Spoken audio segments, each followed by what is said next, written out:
السلام عليكم ورحمة الله وبركاته. إن الحمد لله نحمده ونستعينه ونستغفره ونعوذ بالله من شرور أنفسنا وسيئات أعمالنا. من يهده الله فلا مضل له ومن يضلل فلا هادي له. وأشهد أن لا إله إلا الله وحده لا شريك له وأشهد أن محمدا عبده ورسوله الذي أرسله الله بالحق بشيرا ونذيرا وداعيا إلى الله بإذنه وسراجا منيرا. أما بعد فإن خير الحديث كتاب الله وخير الهدي هدي محمد صلى الله عليه وسلم وشر الأمور محدثاتها وكل محدثة بدعة وكل بدعة ضلالة وكل ضلالة في النار. قال الله سبحانه وتعالى في كلامه المجيد: أعوذ بالله من الشيطان الرجيم. وما كان لمؤمن ولا مؤمنة إذا قضى الله ورسوله أمرا أن يكون لهم الخيرة من أمرهم ومن يعص الله ورسوله فقد ضل ضلالا مبينا.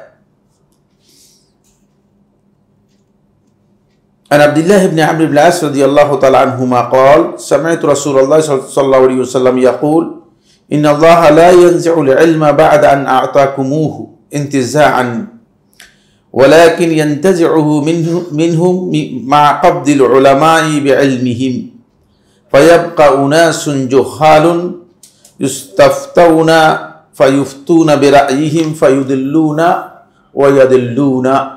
রাওয়াহুল বুখারী ও মুসলিম ওয়াল লাফযু লিল বুখারী। সম্মানিত উপস্থিতি, সম্মানিত দিনী ভাই ও বোন, আল্লাহ সুবহানাহু ওয়া তাআলার অসংখ্য শুকরিয়া যে আল্লাহ সুবহানাহু ওয়া তাআলা ইয়াউমুল জুমার এই পরন্ত বিকেলে অত্যন্ত গুরুত্বপূর্ণ একটি সময় আমাদেরকে এই ধরনের একটি হালাকাতুল যিকির মজলিসুল ইলমিতে একত্রিত হওয়ার তৌফিক দিয়েছেন।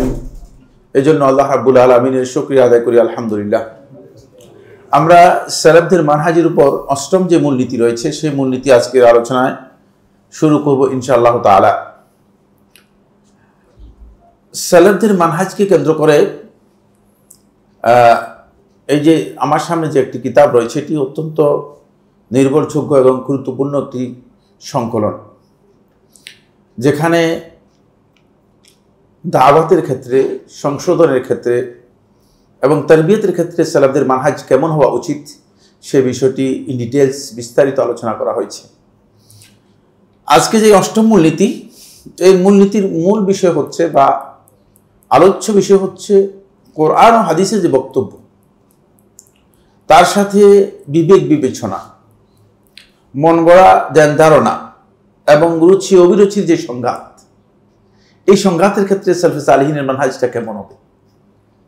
একদিকে কোরআন এবং হাদিসের বক্তব্য আছে। কোরআন হাদিসের বক্তব্যকে সহজে আরবিতে বোঝার জন্য বলা হয় নুসুস। এর আরবিটা হচ্ছে কি? নুসুস। নস এর বহুবচন হচ্ছে নুসুস। কোরআন এবং হাদিসের বক্তব্য এটাকে নস নুসুস বলা হয় থাকে।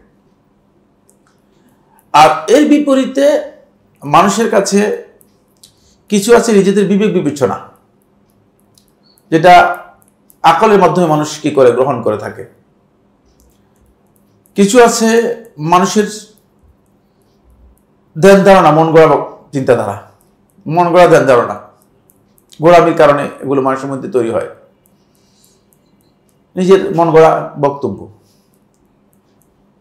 কিছু আছে রুচি অভিরুচির বিষয়, মানে এটা আমার কাছে এই ধরনের মনে হচ্ছে, সেই রুচি অভিরুচির বিষয়। তো এগুলো আর নুসুস আর এই যে ধ্যান ধারণা, মন গড়া বক্তব্য, বিবেক বিবেচনা, এগুলো এই দুইয়ের সংঘাত যদি হয়, নুসুস বলতেছে এক কথা, আপনার আকল বলতেছে আরেক কথা। নুসুস বলতেছে আপনাকে এক ধরনের বক্তব্য, আপনার প্রবৃত্তির মানে মন গড়া বক্তব্য হচ্ছে আরেকটা। মন গড়া বক্তব্য হচ্ছে নামাজের পর একটা বড় মুনাজাত দিতেন, আমরা কিছুক্ষণ কাঁদতাম, ঠিক না? এটা হচ্ছে মন গড়া বক্তব্য। নুসুস বলতেছে নামাজের পরে নবী সাল্লাল্লাহু আলাইহি ওয়াসাল্লাম কি করেন নাই, এরকম মুনাজাত দেন নেই, সুতরাং এই জায়গায় তখন একটা কনফ্লিকশন তৈরি হবে, কন্ট্রাডিকশন আসবে। এখানে সালাতের মানহাজটা কি সেটা আমাদের খুবই গুরুত্বপূর্ণ বিষয়। এই বিষয়টি আজকের মূল আলোচ্য বিষয় এবং অনেক লম্বা একটি আলোচ্য বিষয়। আমরা চেষ্টা করবো এটাকে পুরো আলোচনাটি আজকে শেষ করার জন্য ইনশাআল্লাহ তাআলা।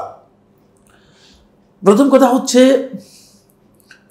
আমাদের দিনটা পুরোটাই, মানে আমরা যে দিনের উপর আছি এখন, প্রচলিত যে দিন চলছে, প্রচলিত দিন বলতে মসজিদগুলোতে দিনের নামে যে প্র্যাকটিস আমরা করতেছি সবটাই বলা যেতে পারে যে মন গড়া। এখানে দলিলের কোনো স্থানই নেই, এই জায়গায় দলিলের কোনো স্থান নেই। এমনকি মানুষের জ্ঞান ধারণাও এমনভাবে হয়ে গিয়েছে যে মানুষ মনে করতেছে যে এইভাবেই চলে, এটাই হচ্ছে মূল, এটাই হচ্ছে ইসলাম। যেমন আমরা ওই দিন এবার কেয়ার হসপিটালে গিয়ে মাগরিবের সালাত আদায় করলাম। তো সালাতে আমি শেষ রাকাত পেয়েছি, আর আমার সাথে আরো কয়েকজন গেছে, তারা রাকাত পায়নি।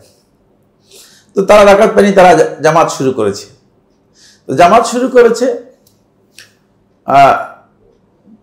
ইমাম সাহেব মানে লাউড স্পিকারে বলে দিলেন যে যারা জামাত করতেছেন তারা কেরাত আসতে পড়েন, মুসল্লিদের নামাজে ডিস্টার্ব হচ্ছে, সুন্নাত পড়তে কষ্ট হচ্ছে। এটা কি লাউড স্পিকারে বলার কারণে ডিস্টার্ব হয়েছে না কেরাতের কারণে ডিস্টার্ব হয়েছে সেটা আমি জানি না। মানে কত ভয়ঙ্কর প্রবৃত্তির অনুসারী, চিন্তা করেন যে নামাজের পরে মানে আমি বসে আছি, আমি বসে নামাজ পেয়েছি, মানে অন্যরা নামাজ পড়তেছে, আমি বসে আছি নামাজের পরে, আমারই ঘটনা, বুঝলেন না, অন্যের ঘটনা রেওয়ায়াত করতেছি এরকম না। আপনারা হয়তো বলতে পারতেছেন ঘটনা রেওয়ায়াত করতেছেন, মিথ্যা হতে পারে না, মানে একেবারে সরাসরি আমারই ঘটনা। তখন একজন ব্যক্তি বলল যে দেখেন, মানে জামাত শেষ না হওয়ার আগেই জামাত শুরু করে দিয়েছে। তাহলে জামাত শেষ কখন হয়? ইমাম সাহেব সালাম ফিরিয়েছে, জামাত শেষ হয়ে গিয়েছে, তারপরে মানে নামাজ শুরু করেছে। আপনি এটা কি বলতেছেন? বলে না, জামাত অবশ্যই শেষ হতে হলে মানে জামাতের 15 মিনিট পরে নামাজ শুরু করবে। মানে এই যে রুচি অভিরুচির বক্তব্য বলতেছি, বড় গলা বক্তব্য দেখছেন। আমি বলে কি বলতেছেন আপনি? 15 মিনিট অপেক্ষা করবে ফরজের জন্য, আর সুন্নতের গুরুত্ব বেশ বেড়ে গেল। এটা আপনি কি বলতেছেন? সুন্নত আগে নাকি ফরজ আগে? আপনি কি বলতেছেন? তখন বলতেছে না, অবশ্যই 15 মিনিট দেরি করতে হবে। আমার কি বলতেছেন? এই সমস্ত কথা কোনো ভিত্তি আছে? আপনার কাছে দলিল আছে? দলিল থাকলে দেন। আপনারা শুনেন, আপনি যেটা বলতেছেন সেটা আপনার একটা মন গড়া কথা, না জেনে আন্দাজের উপর কথা বলতেছেন। এখন যে ইমাম সাহেব যে ঘোষণা দিয়েছে, এতে মুসল্লিদের নামাজের ডিস্টার্ব হয়েছে ইমামের বক্তব্যের কারণে না কেরাতের কারণে? আর যারা ফরজ সালাত আদায় করে তারা কিভাবে সালাত আদায় করবে? 10 মিনিট বা 15 মিনিট অপেক্ষা করবে কিসের ভিত্তিতে? 10 মিনিটে হয়তো নামাজ, অন্য লোকের নামাজ শেষ হবে না, নামাজ সুন্নত পড়তেছে। আমি ইমাম সাহেবকে দেখলাম, ইমাম সাহেব বের হয়ে যাওয়ার সময় দেখা হলো। তখন আমি বললাম যে মানে আপনি যে ঘোষণা দিলেন, এই যে আপনি নামাজের জন্য ঘোষণা দিলেন, ফরজ আগে আদায় করবে না সুন্নত আগে আদায় করবে? আপনি বলেন তো একটু, আপনার কাছে জানতে চাই, ফরজটাকে আগে আদায় করবে মানুষ নাকি সুন্নত আগে আদায়? বলেন না, আমাদের এখানে লিখিত আছে 10 মিনিট আগে নামাজ পড়তে পারবে না। অবশ্যই লিখছে কে? এটা কে বলছে আপনাকে এটা লিখতে? কে বলছে আপনাকে এটা লিখতে? মানে এই যে ইসলামের সাথে আসলে আমাদের কোনো পরিচিতি নেই, দ্বীনের সাথে আমাদের কোনো পরিচিতি নেই। মসজিদে আসতেছে আর মসজিদ থেকে নামাজ পড়ে যাচ্ছে। এই লোকগুলো কি কারণে মসজিদে নামাজ পড়তেছে আর কেন আসতেছে এটাও জানে না। জাস্ট একটা ডেকোরেশন, বুঝতে পেরেছেন? মানে সালাতটা নিজের আদতে পরিণত করেছে, আসতেছে যাচ্ছে এই আর কি, এর থেকে কিছু অর্জন করতেছে এরকম নয়।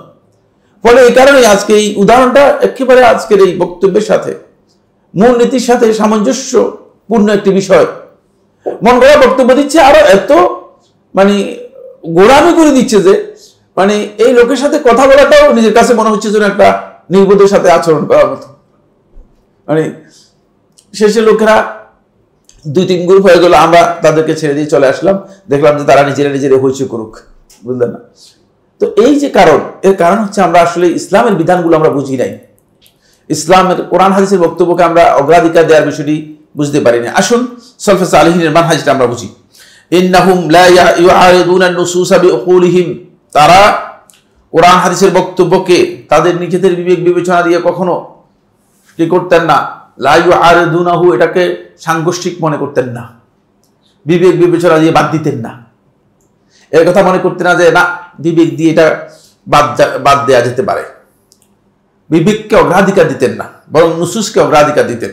ওয়ালা বিআফওয়াহিহিম, তাদের মন গড়া ধ্যান ধারণাকে তারা অগ্রাধিকার দিতেন না, নিজেদের মন গড়া ধ্যান ধারণাকে তারা অগ্রাধিকার দিতেন না। কারণ আপনার কাছে বুঝে আসতে পারে অথবা বুঝে নাও আসতে পারে, আপনার বুঝে আসবে অথবা বুঝে নাও আসতে পারে। আপনি আপনার বুঝে আসে নাই, এই জন্য আপনি বলবেন যে না আল্লাহর বক্তব্য ঠিক না, আমার বক্তব্যটা ঠিক, কিভাবে হতে পারে? এই কথা আপনি কোনোদিন বলতেই পারেন না। রাসূলুল্লাহ সাল্লাল্লাহু আলাইহি ওয়াসাল্লাম ওহীর মাধ্যমে ইনফরমেশন দিয়েছেন, আর সেটা আপনার কাছে পছন্দ হয় নাই, এই জন্য আপনি বলতেছেন না বলে ভাই হাদিসটা নিয়ে একটু বিতর্ক আছে, রাখেন, যেহেতু আপনার মন মতো হয় নাই, আপনার মন মতো হয় নাই না, এটা সালাফদের মানহাজের পরিপন্থী। ওয়ালা বিআফওয়াহিহিম, তারা তাদের মন গড়া, তাদের যেই মানে মন গড়া যে সমস্ত ধ্যান ধারণা আছে সেগুলোকে তারা কোনোভাবে কি করতেন না, অগ্রাধিকার দিতেন না, এবং সেগুলোকে নুসুসের মুতাআরিদ, নুসুসের সাথে সাংঘর্ষিক মনে করতেন না। ওয়ালা বিআজওয়াকিহিম, তারা তাদের রুচি অভিরুচি এটার উপর নির্ভর করে কোরআন হাদিসের যে নুসুস বা বক্তব্য আছে সেটাকে তারা বাদ দিতেন না অথবা সে সাংঘর্ষিক মনে করতেন না। ভাই বিষয়টা আমার কাছে খুব ভালো মনে হলো না, বিষয়টা ভালো মনে হলো না। কারণ নবী সাল্লাল্লাহু আলাইহি ওয়াসাল্লাম বলছেন যে হুয়াত তুহুরু মাউহু ওয়াল হাল্লু মাইতাতুহু, যখন সমুদ্রের পানি সম্পর্কে রাসূলুল্লাহ সাল্লাল্লাহু আলাইহি ওয়াসাল্লাম জিজ্ঞেস করা হলো, সুনান নাসাই riwayতের মধ্যে এসেছে হুয়াত তুহুরু মাউহু, ওই সমুদ্রের পানি সব পবিত্র। না আপনি আমি দেখুন ভাই, এত ডাস্টবিন এত ময়লা সমুদ্রের মধ্যে গিয়ে ভরপুর হয়ে যাচ্ছে, পবিত্র বলেন কিভাবে? ঠিক না? আপনার মানে বিবেক দিয়ে যদি আপনি বিবেচনা করেন এটাই বলবেন। মানে পৃথিবীর মানে ডাস্টবিন কাকে বলে? সব সমুদ্রের মধ্যে গিয়ে পড়তেছে, এটাকে আপনি পবিত্র বলতেছেন কিসের ভিত্তিতে? এরপর রাসূলুল্লাহ সাল্লাল্লাহু আলাইহি ওয়াসাল্লাম বলতেছে যে ওয়াল হাল্লু মাইতাতুহু, আর এর মধ্যে যা মারা যাবে, যা আছে এর মধ্যে মাছ থেকে আরম্ভ করে যত কিছু আছে সব কিছু তোমাদের জন্য হালাল। সুবহানাল্লাহ। দেখেন, আপনার পছন্দ হোক পছন্দ না হোক কোনো অসুবিধা নেই, কারণ ওহীর মাধ্যমে জানিয়ে দিয়ে গেছেন। আপনার কাছে পছন্দ হইতে পারে, নাও হইতে পারে।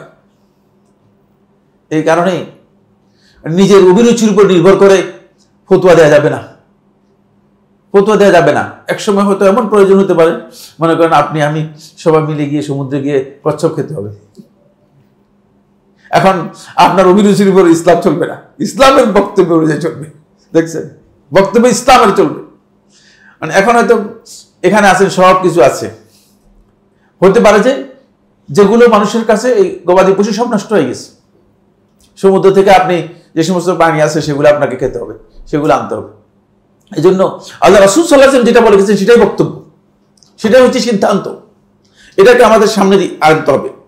ওয়ালা বিকাউলি রিজালিন মিসলিহিম, অনুরূপভাবে কোন ব্যক্তির, তাদের মতো কোন ব্যক্তির বক্তব্য দিয়ে কোরআন হাদিসের বক্তব্যকে সাংঘর্ষিক মনে করে না। বুঝতে পেরেছেন? রাসূলের বক্তব্য আর আরেকজন ব্যক্তির বক্তব্য নিয়ে আসছেন, রাসূলের বক্তব্য বলছে না অমুক ইমামের বক্তব্য। রাসূল সাল্লাল্লাহু আলাইহি ওয়াসাল্লাম বক্তব্যের সাথে অথবা কোরআনের বক্তব্যের সাথে কোনো ব্যক্তির বক্তব্যকে আপনি কোনোভাবেই সাংঘর্ষিক মনে করতে পারেন না, কারণ এখানে ব্যক্তির বক্তব্য গ্রহণযোগ্য নয়। ব্যক্তিকে এই অধিকার দেয়া হয় নাই যে কোরআন হাদিসের বক্তব্যের সামনে এমন কোন বক্তব্য দিতে পারে, এমন কোন ইজতিহাদ করতে পারে।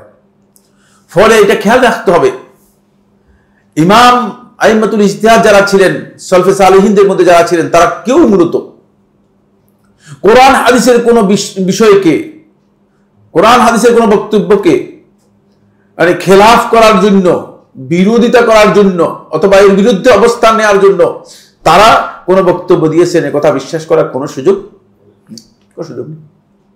কারণ তারা ইজতিহাদ করেছেন, হয়তো তাদের কাছে এই নস স্পষ্ট ছিল না, অথবা তাদের কাছে এই নসের ব্যাপারে কোনো সুনির্দিষ্ট কোনো ধারণা ছিল, যে কারণে তারা কোরআন হাদিসকে বাদ দেওয়ার জন্য, কোরআন হাদিসের সাথে সাংঘর্ষিক বক্তব্য দেওয়ার জন্য কোনো ইমাম ইজতিহাদ করেননি, কোনো ইমামের ইজতিহাদ সাব্যস্ত হয়নি। এইটা হলো মূলনীতি। এই মূলনীতির আলোকে প্রথমে আমরা দলিলগুলো আলোচনা করি। সূরাতুশ শূরা এর 15 নম্বর আয়াতের মধ্যে আল্লাহ সুবহানাহু ওয়া তাআলা ইরশাদ করেন, ফালিযালিকা ফাদউ ওয়াস্তাকিম কামা উমিরত, এই কারণেই আপনাকে নির্দেশ দেওয়া হচ্ছে আপনি আল্লাহ তাআলার কাছে দোয়া করুন, আল্লাহ তাআলার কাছে বলুন, ওয়াস্তাকিম কামা উমিরত, আর যেভাবে আপনাকে নির্দেশ দেওয়া হয়েছে সেভাবে আপনি দ্বীনের উপর অবিচল থাকুন। রাসূল সাল্লাল্লাহু আলাইহি ওয়াসাল্লামকে লক্ষ্য করে এই আয়াত নাযিল হয়েছে। আপনি যেভাবে আপনাকে নির্দেশ দেওয়া হয়েছে দ্বীনের উপর সেভাবে অবিচল থাকুন,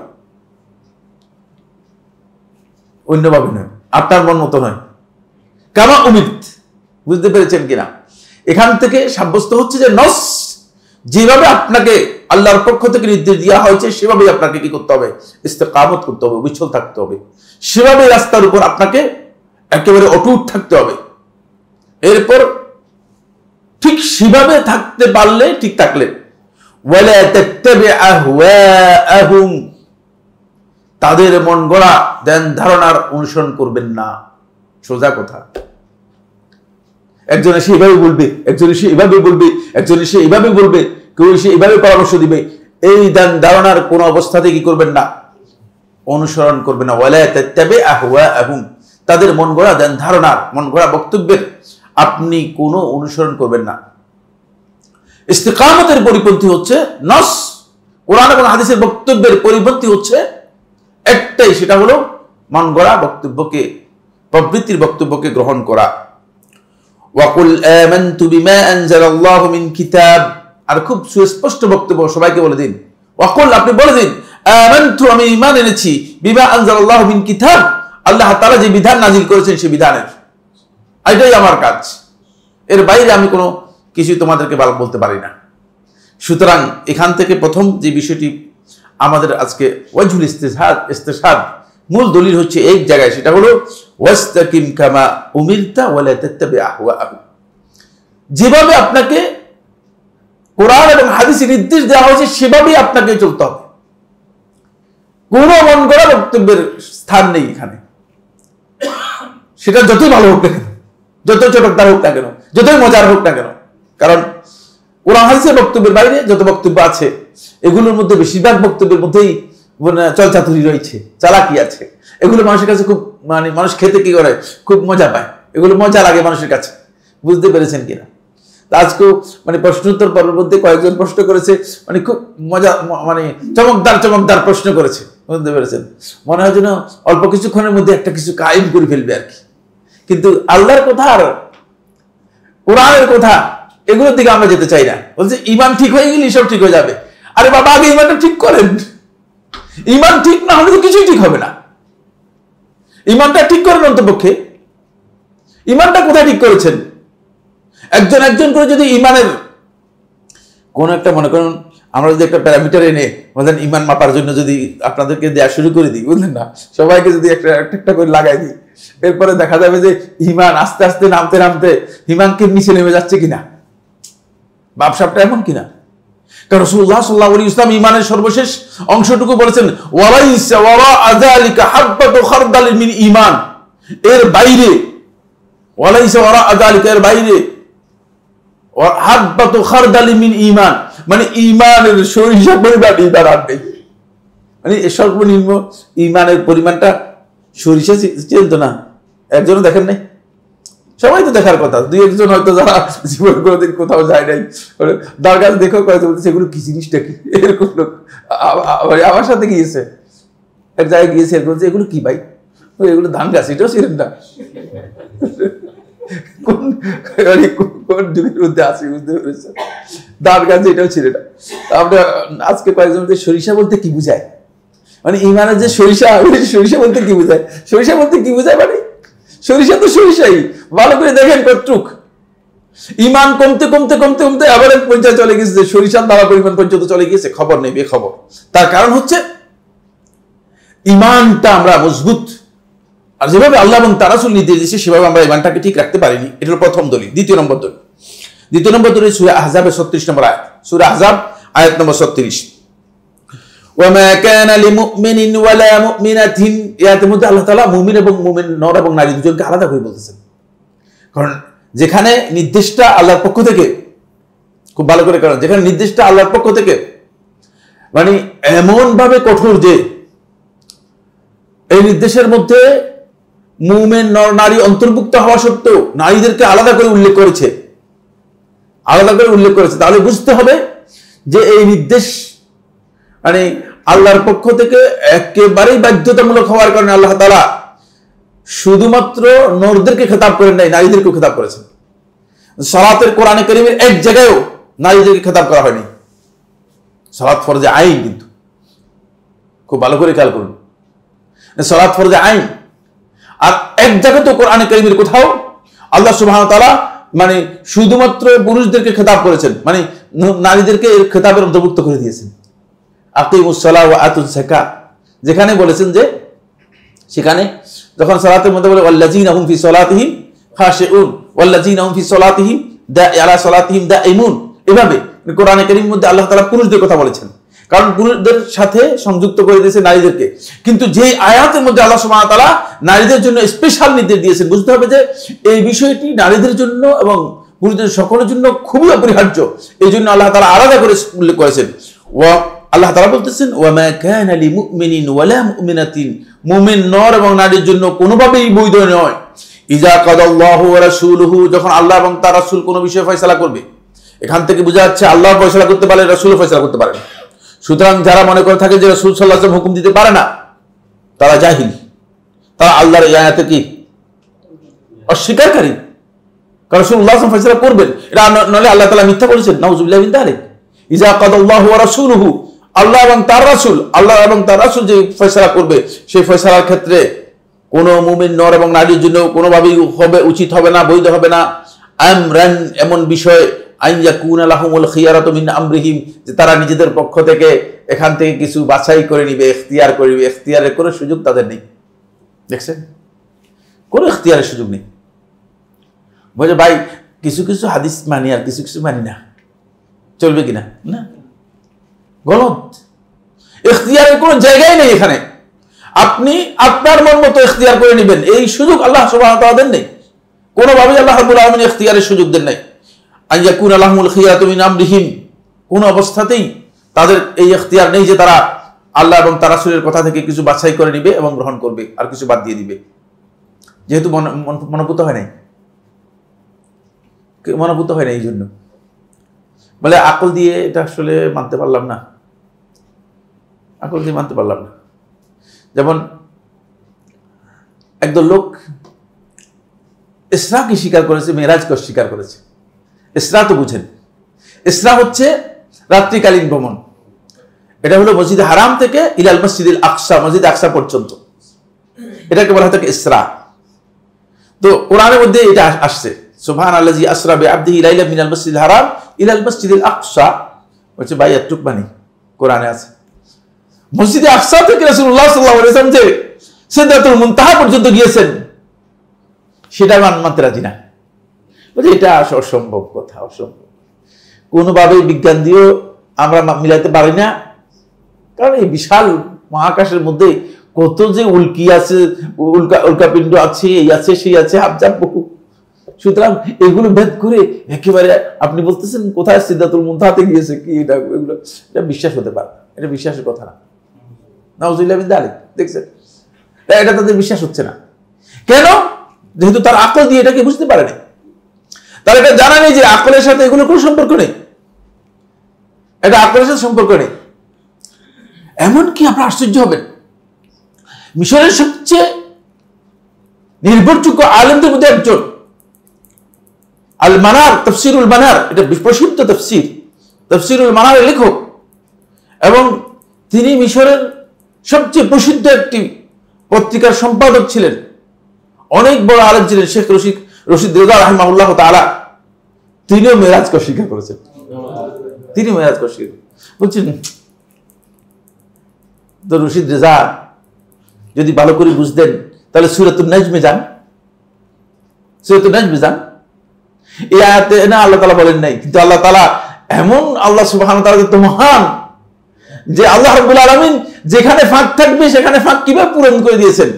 ওয়ালাকাদ রাআহু নাজলাতান উখরা ইনদা সিদরাতিল মুনতাহা ইনদাহা জান্নাতুল মাওয়া। রশিদ রেজা কি বলবে দেখছেন? আমার আল্লাহ সুবহানাহু ওয়া তাআলা যে তার বিশালত্ব, তার শ্রেষ্ঠত্ব এভাবে বোঝা যায় নুসুস থেকে। এজন্য আল্লাহ রাব্বুল আলামিন সেই আয়াতের মধ্যে বলে দিচ্ছেন যে ওয়ালাকাদ রাআহু নাজলাতান উখরা, দ্বিতীয়বার তিনি জিবরিলকে দেখলেন। কোথায় দেখলেন? ইনদা সিদরাতিল মুনতাহা, সিদরাতুল মুনতাহা। তো সিদরাতুল মুনতাহা না গেলে দেখলেন কিভাবে? হ্যাঁ, এটা রশিদ রেজা ব্যাখ্যা করতে হবে না? যারা এই গবেষকরা আছেন আকল দিয়ে রাসূলুল্লাহ সাল্লাল্লাহু আলাইহি ওয়াসাল্লাম মেরাজকে অস্বীকার করতেছেন, এটা ব্যাখ্যা দিতে হবে না আপনাদেরকে? দিতে হবে। কোত্থেকে দিবেন? অধিকাংশই অস্বীকার, অধিকাংশ অস্বীকার করতেছে। ইয়াজুজ মাজুজ কোরআনের মধ্যে আছে কি নেই? আছে। তো বের করে দেন আপনি পৃথিবী থেকে, তাই দেখি পৃথিবীর মধ্যে আপনার কি জ্ঞান আছে। এটা তো সবচেয়ে এখন মানে বিজ্ঞানের সর্বোচ্চ উৎকর্ষের যুগ চলছে, ঠিক না? গতকাল এবং গত পরশু আপনারা জানেন যে লেবানন এবং লেবাননের আশেপাশে যে হিজবুল্লাহর যে সমস্ত ইয়েতে রয়েছে, সেখানে আপনার পেজার দেখছেন কিনা? কে দেখেন? পেজার দেখেন যে রুম কে আছে? একজনও নাই, সবাই দেখছেন, ঠিক না? হ্যাঁ, একটু একটা যন্ত্র এই ধরনের সামান্য বলতেন। এটা যখন মোবাইল যখন ছিল না তখন অ্যাভেলেবেল ছিল, মোবাইল আসার আগে, মোবাইল অ্যাভেলেবল হওয়ার আগে, বুঝলেন না? এই পেজারটা মানে এখানে শুধুমাত্র মানে টিং টিং টিং টিং করে কল আসতো, নাম্বার আসতো, অথবা ছোট একটা মেসেজ দেওয়া যেত, খুব সংক্ষিপ্ত একটা মেসেজ দেওয়া যেত। এটা মানে গুগল নেটওয়ার্ক থেকে আউট, বুঝতে পেরেছেন কিনা? ফলে হিজবুল্লাহ যোদ্ধা যারা আছে তারা এই গুগল নেটওয়ার্কের বাইরে পেজার ব্যবহার করে থাকে। পেজার দিয়ে তারা ৫,০০০ পেজারকে কি করেছে, মানে এটার মধ্যে মানে নেটওয়ার্কের মাধ্যমে এটাকে ব্লাস্ট করিয়েছে, যাতে ১ মিনিটের মধ্যে ৫,০০০ লোক মারা যায়। ১ মিনিটের মধ্যে ৫,০০০ লোক মারা যায়। এবং আপনারা নিশ্চয়ই দেখেছেন, খবরের মধ্যে দেখেছেন যে এর মধ্যে প্রচুর লোক আহত হয়েছে, মারাও গিয়েছে অসংখ্য। সে সংখ্যা কিন্তু মানে যথাযথ আসেনি, ইন্টারন্যাশনাল মিডিয়াগুলোতে সংখ্যাও যথাযথ আসেনি। সবগুলো পেজার তারা মানে নেটওয়ার্কের মাধ্যমে কি করে দিয়েছে, ব্লাস্ট করে দিয়েছে, একসাথে ব্লাস্ট করে দিয়েছে। এগুলি ব্যবহার করতো যারা যোদ্ধা যারা আছে, যাতে করে যোদ্ধাদের লোকেট করা না যায়। কারণ গুগল লোকেট তো আমাকে এখন গুগল ইচ্ছা করলে যে কোনো সময় আমাকে বলতে আমি এখানে আছি এবং আমাকে এখানেই তারা সরাসরি কি করতে পারবে, ড্রোন হামলা করতে পারবে, বের করে ফেলতে পারবে। আর মানে ওই পেজার দিয়ে এটা করতে পারে না। পেজার ব্যবহার করে, পেজার দিয়ে এভাবে মানে আঘাত এনেছে। দেখেন, চিন্তা করেন, এই যে মানে মানুষগুলো বিজ্ঞানের এই বিশাল উন্নতির এই যুগে, যেখানে মানে অনেক দূর থেকে পেজার দিয়ে মানুষদেরকে কি করতেছে, হত্যা করে ফেলতেছে। মুসলমানদেরকে হত্যা করে ফেলবে সামনে এইভাবে। আপনি মোবাইল নিয়ে খুবই আরামের মধ্যে আছেন, আমি আপনি খুব দিব্যি মনে করতেছি, আমাদের অনেক কল্যাণ মানে মোবাইলের মাধ্যমে হয়ে গিয়েছে, বুঝলেন না? ফেসবুক দিয়ে আমাদের নৈতিক অবক্ষয় হয়ে গিয়েছে। তারপরে পেজার আবার মোবাইল দিয়ে হয়তো একদিন আমাকে আপনাকে হত্যা করার জন্য কি করতে পারে, তারা করতে পারে। কারণ এটা একটা ডকুমেন্ট অলরেডি মানে এখন নগদ পাওয়া গিয়েছে। এর আগেও আপনারা জানেন যে মোবাইল এবং এর মাধ্যমে নেটওয়ার্কের মাধ্যমে হত্যা করা হয়েছে, একাধিক লোককে হত্যা করা হয়েছে। তো এই যে মানে এই যে এত বিজ্ঞানের এত উন্নতির যুগে আপনি বের করে দেন তো কোন কোন জায়গায় ইয়াজুজ মাজুজ রয়েছে। এটা পৃথিবীতে আছে না? অস্বীকার করবেন? কোরআনের মধ্যে রয়েছে। আকল দিয়ে অস্বীকার করেন? আল্লাহ তাআলা বক্তব্যকে আকল দিয়ে অস্বীকার করেন? আল্লাহ তাআলা কোরআনের মধ্যে বলে দিয়েছেন, এটা পৃথিবীর মধ্যে আছে। তো আল্লাহ রাব্বুল আলামিন দিয়েছেন, কোরআনের মধ্যেই দিয়েছেন। কিন্তু আপনি আমি এখন সেটা বের করতে পারলাম না। বোঝা গেল যে পৃথিবীর অনেক ইনফরমেশন এখন আমাদের কাছে কি আছে, জানার বাইরে রয়ে গেছে। আমার কাছে জানার বাইরে রয়ে গেছে, আপনার কাছে এখনো জানার বাইরে রয়ে গেছে। তারা বিজ্ঞানে যে দাবি করতেছে সবকিছু জেনেছে, না আসলে সবকিছু জানতে পারে নাই, জানার বাইরে রয়েছে, তাহলে এটা বের করে দিতে হবে। কিন্তু কেউ বের করতে পারে নাই, বের করতে পারতেছে না, এখনো বলতে পারতেছে না যে কোথায় ইয়াজুজ মাজুজ আছে। কিন্তু কোরআনের মধ্যে বলেছেন আল্লাহ সুবহানাহু ওয়া তাআলা অবশ্যই আছে, এবং ঈমানদার ব্যক্তি অবশ্যই এটাকে স্বীকার করতে হবে। স্বীকার করার সামান্যতম সুযোগ নাই। এখন যদি আপনাদের মধ্যে কেউ হয়তো বলতো যে ভাই হাদিসে যদি আসতো তাহলে তো বাদ দিতে পারতাম। হাদিস অস্বীকারীরা এই জায়গায় গিয়ে আটকা পড়ে গেছে। আমি হাদিস অস্বীকারীদের জন্য 15টা প্রশ্ন রেডি করেছি, যেগুলো কোরআন থেকে তারা কেমন পর্যন্ত কি করতে পারবে না, অস্বীকার করতে পারবে না, প্রমাণও করতে পারবে না, অস্বীকার করতে পারবে না। তবে এটা একটা ইয়াজুজ মাজুজকে বের করে দিতে পারবে না, অথচ পৃথিবীতেই আছে তারা। আল্লাহ তারা কোরআনের মধ্যে বলেছেন, সুতরাং প্রশ্নই আসে না। কোরআনের মধ্যে তারা বের করে দিবে, কোরআনকে অস্বীকার করুক। হ্যাঁ বলবে যে না আমরা একটা অর্থ। একদল লোক যখন দেখছে যে মানে এটা আর কোনো কিছু করতে পারে না, তখন তারা দাজ্জাল আর ইয়াজুজ মাজুজকে বিকৃত করে ফেলছে, অর্থ বিকৃত করে ফেলছে। বলে ইয়াজুজ মাজুজ এটা হচ্ছে মানে আধুনিক যে সভ্যতার যে একটা ধ্বংসলীলা, এটা বোঝানোর জন্য ইয়াজুজ মাজুজ শব্দ ব্যবহার করা হয়েছে। নাউযুবিল্লাহি মিন যালিক। তাহলে আল্লাহর কালামের সাথে আপনার বক্তব্য, আপনার ব্যাখ্যা মন গড়া, পুরোটাই মন গড়া। এই মন গড়া ব্যাখ্যা সালফে সালিহিনগণ কখনো নসের ব্যাপারে, বিশেষ করে কোরআন হাদিসের বক্তব্যের ব্যাপারে দিতেন না। হ্যাঁ, ওয়া ইয়াশিল্লাহ ওয়া রাসূলহু ফাকাদ দাল্লা দালালাম মুবিনা। সুতরাং যে ব্যক্তি আল্লাহ এবং তার রাসূলের অবাধ্য হবে সে পরিপূর্ণরূপে জঘন্যতম ভ্রষ্টতার মধ্যে নিমজ্জিত হলো, যে ভয়ঙ্কর ভ্রষ্টতার মধ্যে নিমজ্জিত হলো। এই আয়াত থেকে বোঝা যাচ্ছে আল্লাহ এবং তার রাসূলের যে ফয়সালা কোরআন এবং হাদিসের নস দ্বারা প্রমাণিত হবে, সেটাকে কোনোভাবেই কি করা যাবে না, কোনোভাবেই অ্যাভয়েড করার সুযোগ নেই, কোনোভাবে অ্যাভয়েড করার সুযোগ নেই। আপনি আকল দিয়ে সেটাকে বাদ দিতে পারবেন না, আপনার ধ্যান ধারণা দিয়ে বাদ দিতে পারবেন, এমনকি এটার অপব্যাখ্যাও করতে পারবেন না। অনেকে কোনো রকম অপব্যাখ্যা করে বাঁচার জন্য চেষ্টা করে থাকে, যেটা আল্লাহ সুবহানাহু ওয়া তাআলা এবং রাসূল সাল্লাল্লাহু আলাইহি ওয়াসাল্লাম বক্তব্যের সাথে সাংঘর্ষিক। যখন কোনো জিনিস সম্পর্কে আকল দিয়ে তাদের বুঝতে পারে না অথবা বুঝার কোনো সুযোগ নাই, তখন একটা চান্স নিয়েছে। সেই চান্সটা হচ্ছে মুতাজিলারা এই চান্সটা আবিষ্কার করেছে। কারা আবিষ্কার করেছে বললাম? মুতাজিলারা। সেই চান্সটা হচ্ছে বলছে যে এটা হলো মাজাজ। মাজাজ কি জিনিস? মাজাজ হচ্ছে রূপক অর্থবোধক, বলে এটা রূপক শব্দ। মাআযাল্লাহ, আল্লাহ তাআলা মাফ করুন। শেখুল ইসলাম ইবনে তাইমিয়া রাহমাতুল্লাহ স্পষ্ট করে বলেছেন যে কোরআনের মধ্যে কোথাও মাজাজ নেই, কারণ আল্লাহ তাআলা রূপক অর্থ ব্যবহার করার প্রয়োজন নেই। আল্লাহ তাআলা রূপক অর্থ ব্যবহার করবেন তো ভয়ে আমি ব্যবহার করবো, বুঝলেন না? কারণ আমি সরাসরি বলতে পারি না, সরাসরি বললে আমার সমস্যা আছে, এই জন্য আমি রূপক মানে আল্লাহ রাব্বুল আলামিন রূপক অর্থে ব্যবহার করবেন কেন?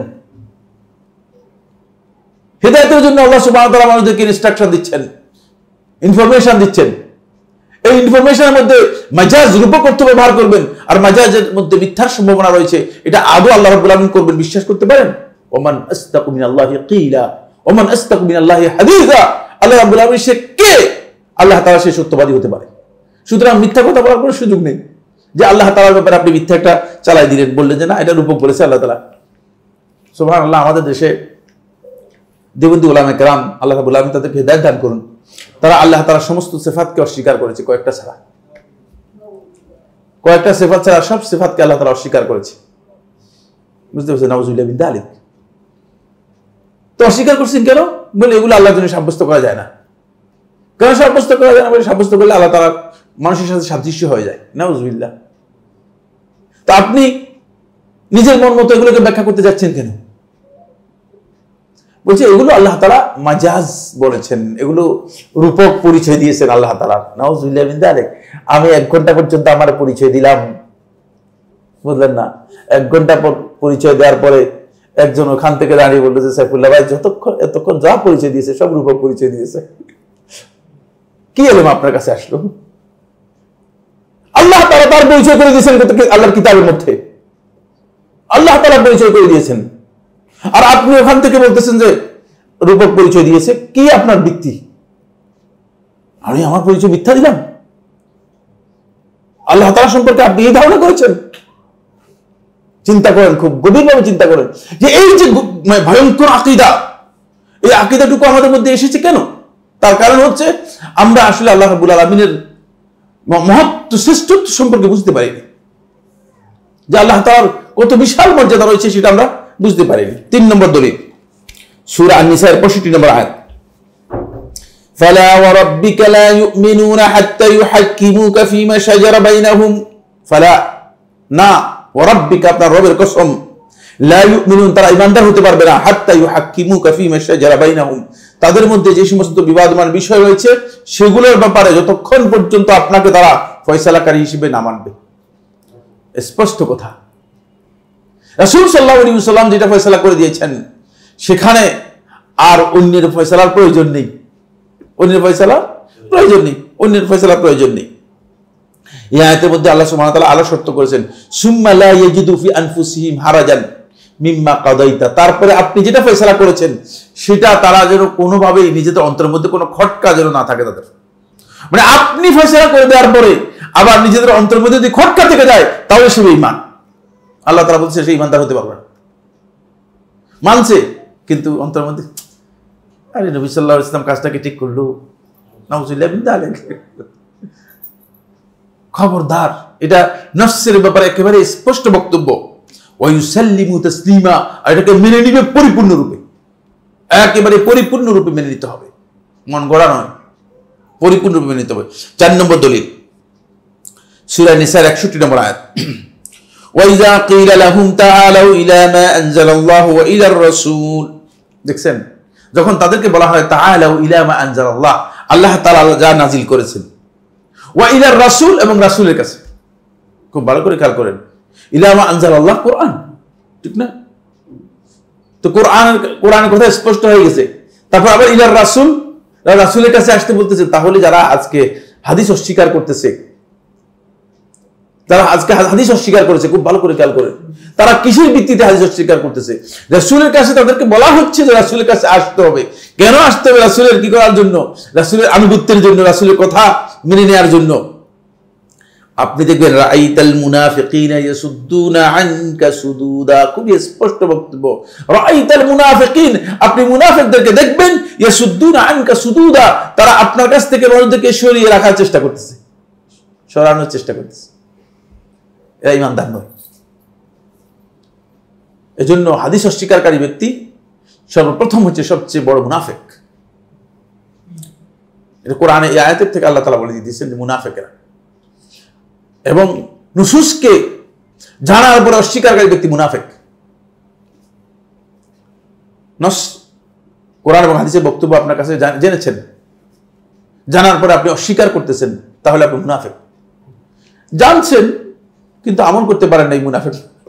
দেখছেন, আমল করতে পারেন নাই, হয়তো নিজের অক্ষমতার কারণে, দুর্বলতার কারণে, অলসতার কারণে, তাহলে আপনি মুনাফিক হবেন না।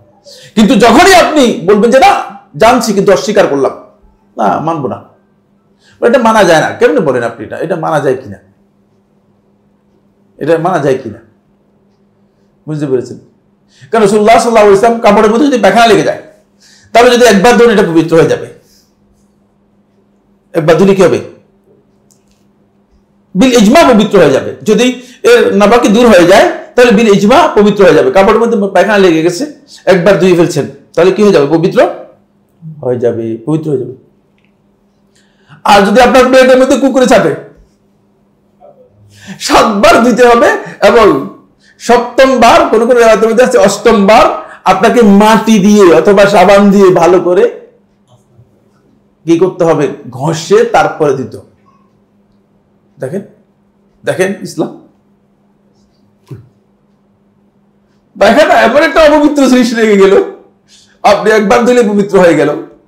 আর কুকুরের লালা লেগে গিয়েছে, এটা আপনাকে 7 বার ধোয়ার পরে আবার বলতেছে যে আপনি মাটি দিয়ে ঘষে, তখনকার সময় তার সাবানের ব্যবস্থা ছিল না, পরে এটাকে মানে জীবাণু মুক্ত করার জন্য মাটি ব্যবহার করে রাসূল সাল্লাল্লাহু আলাইহি ওয়াসাল্লাম বলতেছে মাটি দিয়ে ঘষে তারপরে 8ম বার অথবা 7ম বার ধুইতে হবে, তারপর পবিত্র। দেখছেন, এবার বুঝেন? সুতরাং সবকিছু আকল দিয়ে কি হবে না, আকল দিয়ে বিচার করা যাবে না। আকল দিয়ে বিচার করতে গেলে বিপদ হয়ে যাবে। এই বিপদের জায়গাগুলো সামনে আসতেছে। এই জন্য আল্লাহ তাআলা বলছেন যে আল্লাহ এবং তার রাসূলের দিকে যখন ডাকা হয় তখনই তোমরা সেটাকে মেনে নেওয়ার জন্য আসবে, অন্য কথার দিকে যাওয়ার কোনো সুযোগ নেই। ফলে আব্দুল্লাহ ইবনে আমর রাদিয়াল্লাহু আনহু বর্ণনা করেন, তিনি বলেন ইন্নাল্লাহা লা ইয়ানজুল ইলমা বা'দা আন আতাকুমুহা, আল্লাহ সুবহানাহু ওয়া তাআলা তোমাদেরকে ইলম দেওয়ার পরে, ইলম হচ্ছে এখানে ওহী, এই ওহী দেওয়ার পরে আল্লাহ সুবহানাহু ওয়া তাআলা ইলম দেওয়ার পরে আল্লাহ তাআলা এটাকে ইন্তিজাআন একেবারে এভাবে উঠে নেবেন না, টান দিয়ে ছিনিয়ে উঠে নেবেন না। ওহীর এই জ্ঞানটা আল্লাহ সুবহানাহু ওয়া তাআলা মেহেরবানি করে আমাদেরকে দিয়েছেন, এটা এমনি টেনে দিয়ে উঠে নেবেন না। ওয়ালাকিন ইয়ানতাজিউ মিনহুম মা কাবদিল উলামা বিইলমিহিম, তাদের মধ্য থেকে আলেমদেরকে তাদের ইলম সহ উঠে নেওয়ার মাধ্যমে আস্তে আস্তে করে কি করবেন, উঠে নিয়ে যাবেন। আলেমদের স্থলাভিষিক্ত হওয়া খুব কঠিন। এই জন্য আলেমের মৃত্যু আসলে উম্মার জন্য একটা বড় ধরনের আঘাত, বড় ধরনের শূন্যতা, যে শূন্যতা পূরণ করা অত্যন্ত কঠিন। আমরা সেটা হাড়ে হাড়ে বুঝতে পারছি। মানে একজন আলেমের চলে যাওয়ার পরে এরপরে এই শূন্যতা পূরণ করার মতো জায়গা আর পাওয়া যাচ্ছে না, কারণ আল্লাহ সুবহানাহু ওয়া তাআলা এদের মাধ্যমে কি করবেন, আস্তে আস্তে ইলমুল ফায়াবকা উনাসুন জুহাল, তারপর বেঁচে থাকবে কিছু সংখ্যক জাহেল মানুষ, ইস্তাফতাউনা, তাদেরকে ফতোয়া জিজ্ঞেস করা হবে, ফায়ুফতুরা, তারা ফতোয়া দিবে বিরাইহিম, আন্দাজে। এখন আপনি দেখবেন কিছু সংখ্যক লোক আছে, তাদেরকে তারা ফতোয়া দিচ্ছে, বললেন আমি দেখি কোনো পড়ালেখা নেই, আন্দাজের উপর, ধারণার উপর ফতোয়া দিয়ে দিচ্ছে, হালাল হারামের ফতোয়া দিয়ে দিচ্ছে। মিজান ভাই মানে সৌদি আরব থেকে টেলিফোন করছে যে একজন আমাদের মানে বলতেছে মদিনা ইউনিভার্সিটি পড়ে, যাই হোক করতে পারে, অসুবিধা নেই, কিন্তু ফতোয়ার জন্য এক জিনিস, ফতোয়া তো আসলে এক বিষয় না, ফতোয়া হচ্ছে জ্ঞানের বিষয়। মানে এমন এক মাসআলা দিয়ে দিয়েছে যে মাসআলা হয়তো হাজী সাহেবদের হজ নষ্ট করে ফেলার মতো অবস্থা, তো এই যে রায় অনুযায়ী, নিজের ধারণা অনুযায়ী ফতোয়া দিয়ে দিচ্ছে বেশিরভাগ লোকেই। সবার ধারণা হচ্ছে এই জায়গায় মনে করে থাকেন, বেশিরভাগ লোক এই কথা মনে করে থাকেন যে বলছে আমি কি কম জানি নাকি। আসলে নিজে যে জানা নেই, জ্ঞান নেই, এই বিষয়ে তাদের কিনে ধারণা নেই, ফলে আন্দাজের উপর ফতোয়া দিচ্ছেন। ফায়ুদিল্লুন, ফলে মানুষদেরকে পথভ্রষ্ট করছে, ফায়ুদিল্লুন, তারা নিজেরা পথভ্রষ্ট হচ্ছে। সহিহ বুখারী হাদিস, বুখারী মুসলিম মধ্যে এসেছে, এই লফজটা বুখারী থেকে নেওয়া হয়েছে। এখান থেকে বোঝা যাচ্ছে যে কোরআন এবং হাদিসের বাইরে যদি কেউ নিজের মন গড়া ফতোয়া দিয়ে থাকে, এটা ভ্রষ্টতার কারণ। আল্লাহ এবং তার রাসূলের বক্তব্যের সাথে এটি ভ্রষ্টতা, বিভ্রান্তি। এজন্য নিজের রায় অনুযায়ী ফতোয়া দেওয়ার কোনো বিধান ইসলামের মধ্যে রাখা হয়নি। এরপরের হাদিসটি মওকুফ, এটা একটা মওকুফ আসার আলী ইবনে আবি তালেব থেকে বর্ণিত হয়েছে। ইমাম আবু দাউদ রাহিমাহুল্লাহ তাআলা তার সুনানের মধ্যে বর্ণনা করেছেন 162 নম্বর হাদিস। আলী ইবনে আবি তালেব রাদিয়াল্লাহু তাআলা বর্ণনা করেন, তিনি বলেন লাউ কানা আদ-দীনু বির-রায়, যদি দিনটা মানুষের বিবেক বিবেচনা অনুযায়ী হতো, লাকানা আসফারাল খুফফি, তাহলে মুজার নিচের অংশ, আওলা বিল মাস, এটা মসে করা যায় উপযুক্ত হতো, মিন আলাহু, উপর থেকে। দেখেন এত সুন্দর উদাহরণ দিয়েছে, মানে কিয়ামত পর্যন্ত মানুষের জন্য এটা খুব দরকার। মানে মুজা মসে করেন কোন জায়গায়? মুজা যারা মসে করে কোথায়? উপর দিয়ে মসে করে। স্বাভাবিক নিয়ম অনুযায়ী দিনের আকল বুঝায় যে আপনি মুজাটা মসে করবেন নিচের থেকে, কারণ নিচেই তো ময়লা লাগার কথা, ঠিক না? কিন্তু মুজা মসে করার পদ্ধতি হচ্ছে উপর দিয়ে। স্বাভাবিক নিয়ম অনুযায়ী মানে আপনি হাত যদি উজু করতে না পারেন অথবা গোসল করতে না পারেন, তাহলে আপনি যথাসম্ভব চেষ্টা করবেন যে হাত মুখ এগুলোকে অন্য কিছু দিয়ে পরিষ্কার করার জন্য, ঠিক না? কিন্তু আপনাকে বলতেছে মাটিতে হাত মেরে তারপরে এগুলো মুখের মধ্যে আর হাতের মধ্যে মাটি লাগানোর জন্য। এটা তো পরিষ্কার করলে নাকি মাটি লাগালেন?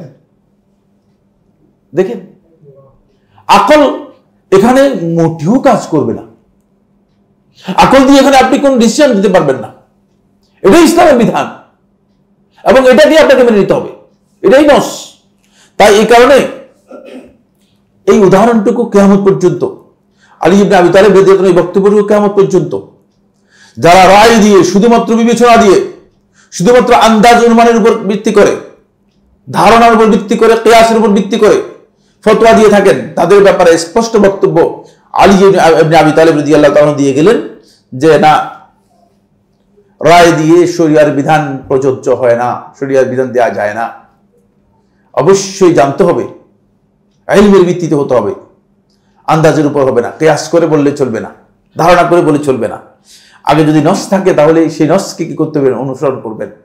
নস না পেলে তাহলে আপনি কি করবেন, আপনি অন্যভাবে যাবেন। আসুন এরপরে আরেকটি হাদিস সহিহ বুখারী এবং মুসলিমের মধ্যে এসেছে। এই হাদিসটি দুজন মহিলা ঝগড়া লেগে গিয়েছিল, ঝগড়ার হাদিস।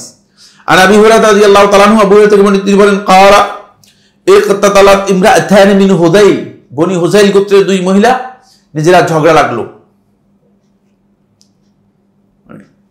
মহিলাদের কথা বর্ণনার মধ্যে এসেছে, মহিলারা ঝগড়া করলে ঝগড়াটা খারাপের দিকে চলে যায়।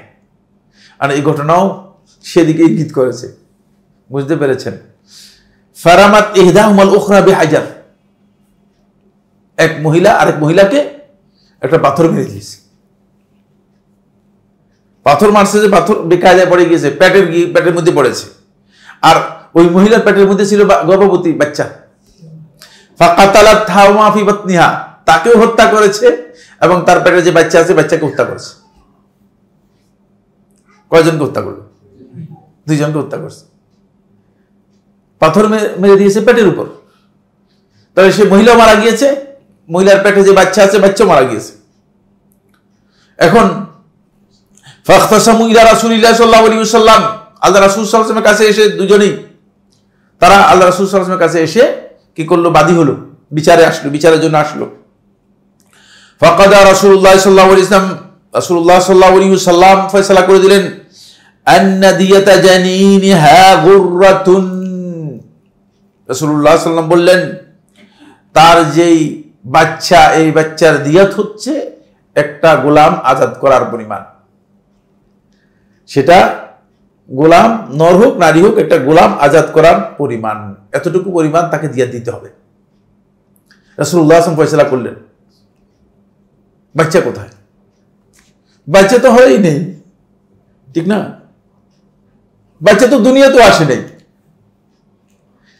ওয়াকাদা বিদিয়াতিল মারাতি আলা আকিলাতিহা, আর মহিলার দিয়াত মানে মহিলার যে রক্তপণ, এই রক্তপণটা ফয়সালা করলেন আলা আকিলাতিহা, ওই হত্যাকারী যে মহিলা আছে, ওই মহিলার যারা আকেলা আছে তাদের উপর। আকেলা হচ্ছে যারা তার নিকটবর্তী আত্মীয় রয়েছে, তারা নিকটবর্তী আত্মীয় কাকে, বাপ, ভাই, চাচা, চাচতো ভাই,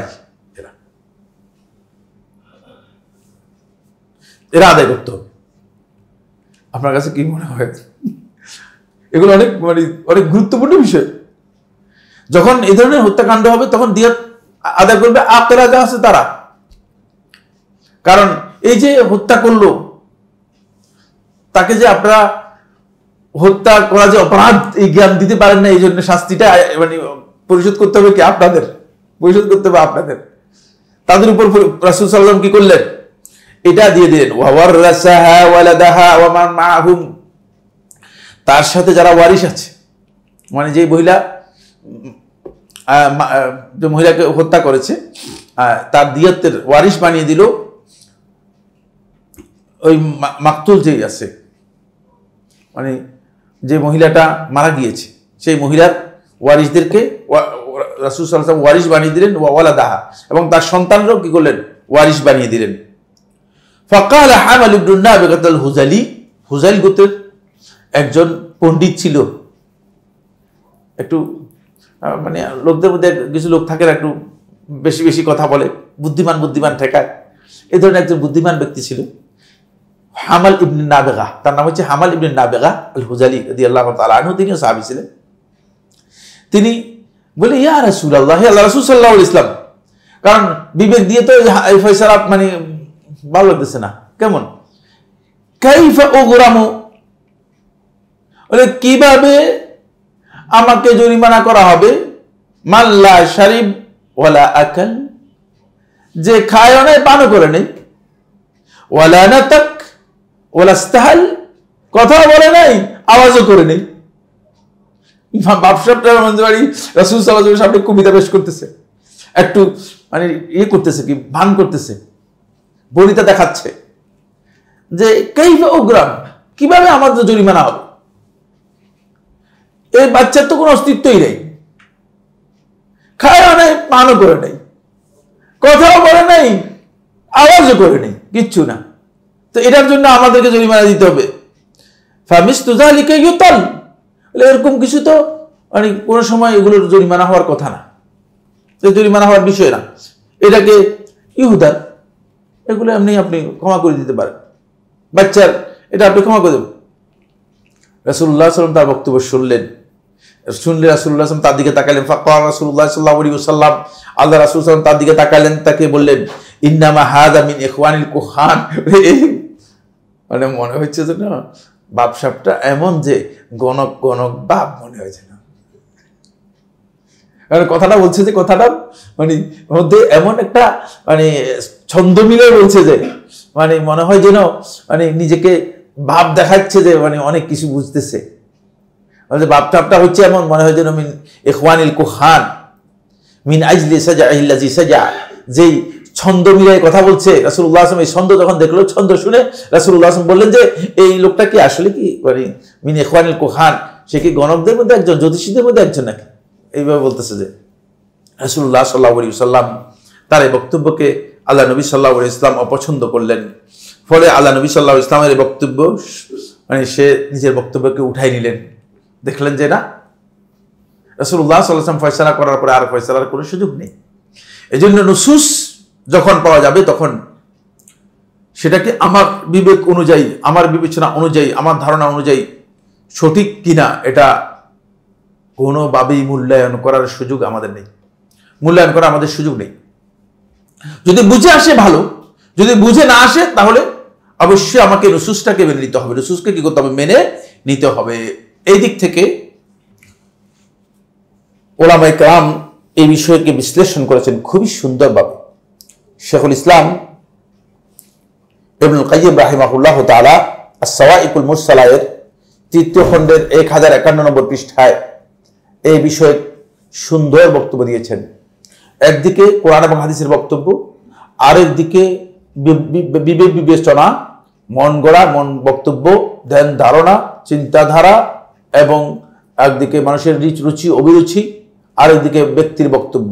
এই দুইয়ের সংঘাতের মধ্যে মানুষ আহলুস সুন্নাত জামাতের অবস্থান ক্ষেত্রে যারা ওহীকে নিজেদের ধ্যান ধারণা দিয়ে ওহীকে যারা অস্বীকার করে, ওহীকে যারা সাংঘর্ষিক মনে করে, ওহীকে যারা বাদ দেয়, এরা হচ্ছে 5টি দল। কয়টি দল? কয়টি দল বললাম? 5টি দল।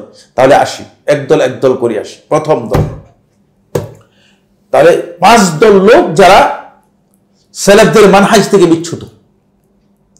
সালাফদের মানহাজ হচ্ছে তারা কি করেন না, কোনোভাবেই কোরআন এবং হাদিসের বক্তব্যকে কন্ট্রাডিক্ট মনে করেন না, সাংঘর্ষিক মনে করেন না।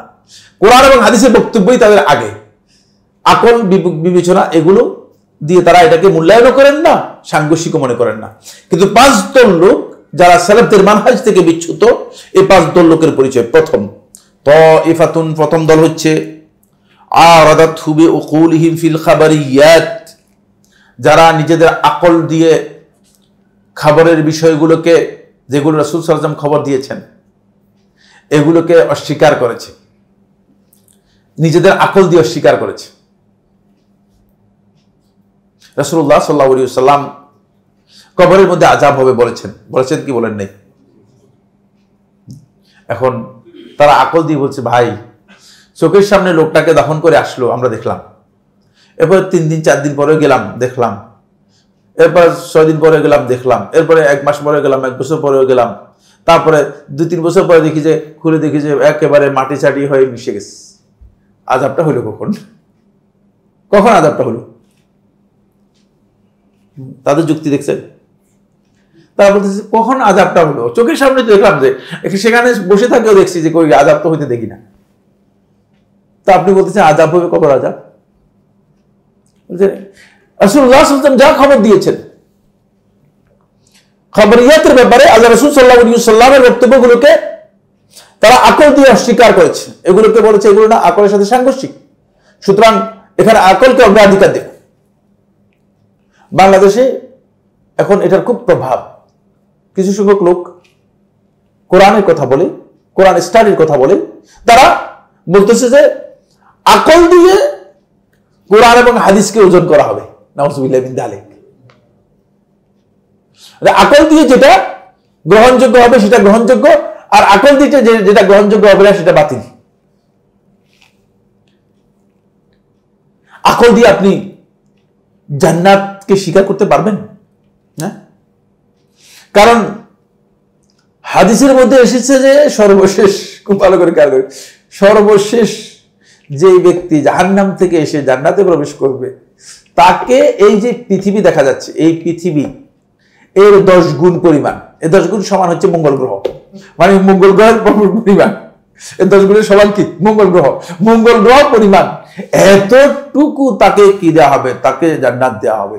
তো এবার আপনি আকল দিয়ে এটা মিলাই দেন, যদি মিলাতে পারেন। মিলাতে, এগুলো আকলের বিষয় নয়, এগুলো আকল দিয়ে মিলাতে পারবে। বরং আকল অনেকে আসছে ভাই ওরে এত বড় জান্নাত দিবে কি জন্য, আমি কি করবো? তার প্রশ্ন হচ্ছে যে এত বড় জান্নাত আমি করবো কি, আমার কি কাজ?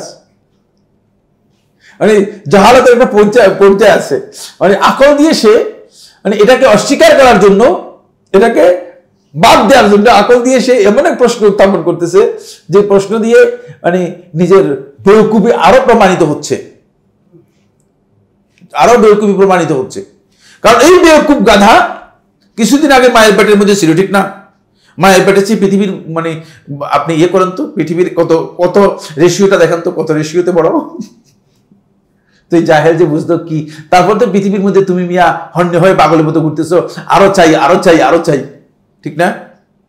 চাচ্ছে না? যে পৃথিবীর সবচেয়ে বড় ধনী তার কাছে গিয়ে জিজ্ঞেস করেন, বলে ভাই আপনার চাওয়া কি শেষ হয়ে গেছে কিনা, বলে কিনা দেখেন না, সে আরো ব্যবসার জন্য পাগল হয়ে গেছে, আরো নতুন নতুন ব্যবসার প্রজেক্ট কোথায় পাওয়া যায় সেগুলো পিছনে ঘুরতেছে। সুতরাং সব স্পেস সমান না, সব স্টেজ সমান না, সব পর্যায়ে সমান না, এটা আবার বুঝতে হবে। এটা না বুঝে আন্দাজের উপর আকল দিয়ে বিষয়কে বিবেচনা করলে যথেষ্ট হবে না। তারা কি করেছে, ওয়াকাদ্দামাত আলাইহিল আকল, তারা এই কারণে আকলকে অগ্রাধিকার দিয়েছে। খবরিয়াত, কোরআন এবং হাদিসের যে বক্তব্য খবরের ব্যাপারে এসেছে, এই সবগুলোকে অস্বীকার করেছে, একটাও স্বীকার করেনি, একটাকেও স্বীকার করেনি। কারণ মুতাজিলারা আমাদের আকীদা কি, জান্নাত জাহান্নাম সম্পর্কে, জান্নাত এবং জাহান্নাম সম্পর্কে আমাদের আকীদা কি, কে বলতে পারবে? 5টি আকীদা অপরিহার্য, কে বলতে পারবে? দেখি, আকীদার উপর মনে ক্লাস নিতে হবে, আমার মনে হয় এটা বাদ দিয়ে আকীদাতে যেতে হবে। আকীদার ক্লাস অনেক দিন থেকে হচ্ছে না। না, জান্নাত এবং জাহান্নামের ব্যাপারে আমাদের আকীদা কি খুবই গুরুত্বপূর্ণ। হক তো মানে এটা সবটাই হক। হ্যাঁ, একটা আকীদা হয়েছে, একটা হয়েছে আল জান্নাতু ওয়া জাহান্নাম মাখলুকাতানিল আন, মানে এই দুটা মাখলুক মওজুদাতানিল আন, এখন মওজুদ আছে। দুইটা আকীদা, এখন মওজুদ আছে মানে এখন আছে, এখন ইনস্ট্যান্ট আছে। জান্নাত এবং জাহান্নাম এখনই আছে, বুঝতে পেরেছেন? এই দুইটা সৃষ্ট আল্লাহর, এবং দুইটা এখন আছে। তারা বলতে শুনেন তো, যদি এখন থাকে তো জান্নাতের খাবার দাবার এগুলো প্রসেস সারখার হয়ে যাচ্ছে না? কারণ তারা আকল দিয়ে বিবেচনা করতেছে, বলে ফলটাও যা আছে আমরা জান্নাতে যাওয়া পর্যন্ত তো এগুলো টিকবে না, এগুলো তো শেষ হয়ে যাবে। ফলে বলতেছে না, এটা মিথ্যা কথা, এটা হতে পারে না। অথচ আল্লাহ তাআলা বলতেছে উইদ্দাত লিল মুত্তাকিন, এটা তৈরি করা আছে, এখনই আছে। বুঝতে পেরেছেন? এটা আমাদের বিশ্বাস, এটা আমাদের আকীদা, মৌলিক আকীদার মধ্যে অন্তর্ভুক্ত। জান্নাত এবং জাহান্নাম এখন বর্তমান অস্তিত্ব আছে। এমন রাসূলুল্লাহ সাল্লাল্লাহু আলাইহি ওয়াসাল্লাম জান্নাতও দেখেছেন, জাহান্নামও দেখেছেন। রাসূলুল্লাহ সাল্লাল্লাহু আলাইহি ওয়াসাল্লাম দেখেছেন জান্নাত জাহান্নাম দুটোকে, রাসূলুল্লাহ সাল্লাল্লাহু আলাইহি ওয়াসাল্লামকে দেখানো হয়েছে। সুতরাং এখান থেকে বোঝা যাচ্ছে জান্নাত এবং জাহান্নাম আকল দিয়ে যদি আপনি চিন্তা করেন, তাহলে আপনি বলবেন যে ভাই জান্নাত জাহান্নামের এতদিন পর্যন্ত রেখে দিয়েছে কেন? কোন উত্তর দিতে পারবেন? আমার প্রশ্ন করলে আমি যেহেতু আল্লাহ তাআলা সৃষ্টি করেছেন, আল্লাহই জানেন, কারণ এর বাইরে কোনো উত্তর আমার কাছে নেই, দুনিয়ার কেউ দিতে পারবে না, দুনিয়ার কোনো ব্যক্তির কাছে এই হিকমত জানা নেই। কিন্তু অবশ্যই আমার আল্লাহ সুবহানাহু ওয়া তাআলা হাকিম হওয়ার কারণে হিকমত ছাড়া আল্লাহ রাব্বুল আলামিনের কোনো কাজ হয় না, অবশ্যই সেটা আমাদেরকে জানতে হবে। আপনার কাছে হয়তো মানে এখন বেআকল লোক যারা আকল দিয়ে কাজ করতেছে, তারা মনে করবে যে না কি রে, মানে এটা বেকার কাজ করতেছে, কেন আল্লাহ তাআলা এটা করতেছে, জান্নাতের কি প্রয়োজন? এখন বিচার ফয়সালা হবে কবে কিছুই তো জানি না, এরপরে বিচার ফয়সালার পরে তারপরে জান্নাত জাহান্নামের ফয়সালা হবে। তো তখন সৃষ্টি করলে তো পারতো, এখন সৃষ্টি করে রেখেছে কেন? এই প্রশ্নের উত্তর আকল দিয়ে বের করতে পারবেন না। এই প্রশ্নের উত্তর আকল দিয়ে বের করতে পারবেন না। তারা আকলকে অগ্রাধিকার দিয়েছে খাবরিয়াতের ব্যাপারে। ফাকালু লিআসহাবিল ওয়াহি, ফলে যারা ওহীর অনুসারী রয়েছে, মানে কোরআন এবং হাদিসের টেক্সট বক্তব্যকে অনুসরণ করে, তাদেরকে বলছে লানাল আকল ওয়ালাকুমুন নাকল, তোমাদের জন্য হচ্ছে নকল, তোমরা খবর নিয়ে থাকো, হাদিস নিয়ে থাকো, তোমরা কোরআন আর হাদিস নিয়ে থাকো। ওয়ালানাল আকল, আমরা আকল নিয়ে আছি, আকল দিয়ে আমরা এগুলো বিবেচনা করব। ফলে এটা হচ্ছে আকলানি গ্রুপ। এই আকলানি সম্প্রদায়ের মধ্যে সর্বপ্রথম এসেছে জাহমিয়া এবং মুতাজিলা সম্প্রদায়। জাহমিয়া এবং মুতাজিলা সম্প্রদায়, তারপর এদের সাথে যুক্ত হয়েছে খারেজি সম্প্রদায়, তারপর এদের সাথে যুক্ত হয়েছে কোরআনী সম্প্রদায়, যারা সব জায়গায় আকলকে অগ্রাধিকার দিয়ে খবরিয়াতগুলোকে সবগুলোকে অস্বীকার করেছে, খবরিয়াতগুলোকে সবগুলোকে অস্বীকার করেছে। তাহলে প্রথম দল যারা মানে এই ক্ষেত্রে সেলেফদের মানহাজের পরিপন্থী, তারা হচ্ছে এই তিন সম্প্রদায়। জাহমিয়ারা বলেছে যে আল্লাহ তাআলার অস্তিত্ব আছে, এটা আমরা স্বীকার করি, কিন্তু আল্লাহ রাব্বুল আলামিনের সিফাত থাকতে পারে এটা স্বীকার করি না। জাহমিয়াদের বক্তব্য, এটাকে বলা হয় থাকে গড পার্টিকল। আপনারা জানেন যে এটা নিয়ে গবেষণা হয়েছে, গড পার্টিকল, যে গড মানে এটা প্রমাণ করা যাচ্ছে, আকল দিয়ে প্রমাণ করা যায়। কারণ একটা জিনিসকে যখন আপনি এটাকে ইয়ে করেন, ছোট করেন, টুকরা টুকরা টুকরা টুকরা করেন, এক পর্যায়ে গিয়ে এর মানে সর্বশেষ একটা অংশ পাওয়া যাবে, বলে যে এটাই হচ্ছে মূলত গড পার্টিকল। বুঝতে পেরেছেন? নাউযুবিল্লাহি মিন যালিক। এই সব কথার ভিত্তি কিছুই না, এগুলো সবটাই মূলত আকলের উপর ভিত্তি করে এই ধারণাগুলো দিচ্ছে।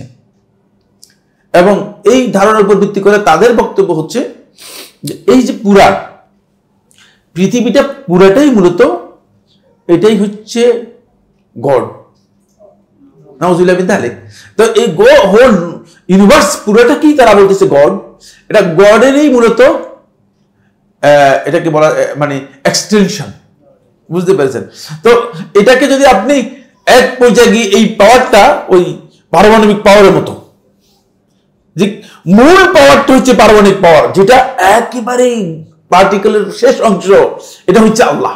নাউযুবিল্লাহি মিন যালিক, মাআযাল্লাহ। এই সমস্ত বক্তব্যগুলো মানে যারা দিচ্ছে তারা মূলত আল্লাহ সম্পর্কে তাদের প্রকৃত ধারণাই নেই। কারণ মাখলুকাতের থেকে আল্লাহ সুবহানাহু ওয়া তাআলা সম্পূর্ণ আলাদা। আমাদের আকীদা হচ্ছে আল্লাহ রাব্বুল আলামিন মাখলুকাত থেকে সম্পূর্ণ আলাদা।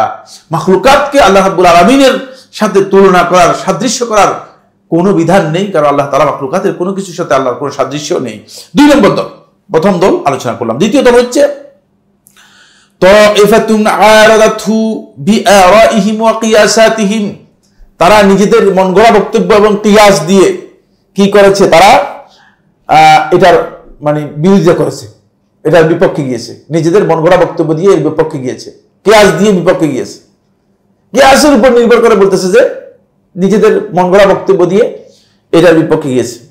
বলছে যে কোরআন হাদিসের এগুলো শুনুন, এগুলো সব রায় দিয়ে বা হাদিস দিয়ে বোঝা যায় না।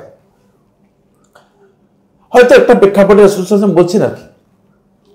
কারণ একদল লোক আসলো, এসে মদিনায় তারা অসুস্থ হয়ে পড়লো। অসুস্থ হয়ে পড়া পরে আল্লাহ রাসূলের কাছে আসলে, রাসূলুল্লাহ আমাদের সবারই সমস্যা, পেটের সমস্যা। তখন রাসূলুল্লাহ বলছে এই যে সদকার যে উট আছে না, এই উটের পেশাব আর উটের দুধ খেতে বলে এদেরকে। আপনি বলুন ভাই, পেশাব খেতে বলতেছেন? দেখেন খুবই রাসূল সাল্লাল্লাহু আলাইহি ওয়াসাল্লাম যাও এদেরকে। তারপরে তারা মানে সরকার মানে পেশাব, উটের পেশাব আর দুধ খেয়ে তারা সুস্থ হয়ে গেছে। উটের পেশাব খেয়ে তারা সুস্থ হয়ে গেছে। এখন আপনি আপনার আন্দাজ দিয়ে, কিয়াস দিয়ে আপনি যদি বলেন যে ভাই এটা কি কথা বললেন, মানুষ এত সুন্দর মানুষ, এদেরকে আপনি বলতেছেন উটের পেশাব খাওয়ার জন্য, কেমন কথা হলো? আল্লাহ রাসূল সাল্লাল্লাহু আলাইহি ওয়াসাল্লাম যেটা ওহীর মাধ্যমে জানিয়েছেন সেটা আমি জানি না, আমার কাছে সেটা তথ্য নেই। রাসূলুল্লাহ সাল্লাল্লাহু আলাইহি ওয়াসাল্লাম এটাই বলেছেন, সেটাই আমাদেরকে বুঝতে হবে। এটাকে আপনি আকল দিয়ে, আপনার মানে মন গড়া বক্তব্য দিয়ে, আপনার ধারণা দিয়ে, আপনার কিয়াস দিয়ে এটাকে আন্দাজ করে চলবে না। কিয়াস দিয়ে আপনি কথা বলতে পারেন না যে এগুলো তো মলমূত্র তো নাপাক। মানুষের পেশাবের উপর কিয়াস করে বলছে ভাই গরু ছাগলের পেশাব, মানে এটা তো মানুষের পেশাবের মতোই, বরং গরু ছাগল তো আরো মানুষের চেয়ে নিকৃষ্ট, মানুষ তো একটু উৎকৃষ্ট চাইছে, ঠিক না? সুতরাং মানুষের পেশাব যদি খেতে নিষেধ করেন আর গরু ছাগলের পেশাব খেতে বলতেছেন কি জন্য? আপনি কেন উটের পেশাব খেতে বলতেছেন? না, এটা এই বক্তব্য সঠিক নয়। ফাকালু লিআহলি হাদিস, ফলে তারা আসহাবুল হাদিস যারা ছিল, আহলে হাদিস যারা ছিল, তাদেরকে বলছে লাকুমুল হাদিস, তোমরা হাদিস নাও, ওয়ালানা রাই ওয়াল কিয়াস, আমরা নিজেরা কিয়াস আর রায় নিয়ে চলবো। হাদিসকে কি করে নাই? গ্রহণ করে নাই, হাদিসকে গ্রহণ করে নাই। অনেক জায়গাতে হাদিসকে বাদ দিয়েছে। রাসূলুল্লাহ সাল্লাল্লাহু আলাইহি ওয়াসাল্লামের হাদিসকে অনেক জায়গাতে কি করেছে? প্রত্যাখ্যান করেছে, বলছে না কিয়াস দিয়ে হাদিসগুলো আসলে না, গ্রহণযোগ্য হয় না। তিন নম্বর দল হচ্ছে যারা শরীয়তের বিধিবিধানকে, কোরআন হাদিসের বক্তব্যকে যারা প্রত্যাখ্যান করেছে এবং সাংঘর্ষিক মনে করেছে বিহাকাইহিম ওয়া আজওয়াকিহিম, নিজেদের রুচি অভিরুচি দিয়ে, এবং বলে যে এটার প্রকৃত তথ্য তোমরা জানতে পারো না, আমাদের কাছে প্রকৃত তথ্য আছে। নিজেদের মানে এটার হাকায়েক তৈরি করেছে, বলছে যে তোমরা শুধু শরীয়তটা দেখতেছো, নিগুড় ভিতরে কি রহস্য আছে সেটা দেখো না। তোমাদের জন্য হচ্ছে শরীয়ত, তোমরা হচ্ছে আসহাবুল শরিয়া আর আমরা হচ্ছে আসহাবুল হাকিকা, হাকিকতওয়ালা। আমরা হাকিকত নিয়ে চলি আর তোমরা শরীয়ত নিয়ে চলো। ফলে তারা অস্বীকার করেছে নিজেদের রুচি অভিরুচি দিয়ে, শরীয়তের বিধান সবগুলোকে অস্বীকার করেছে।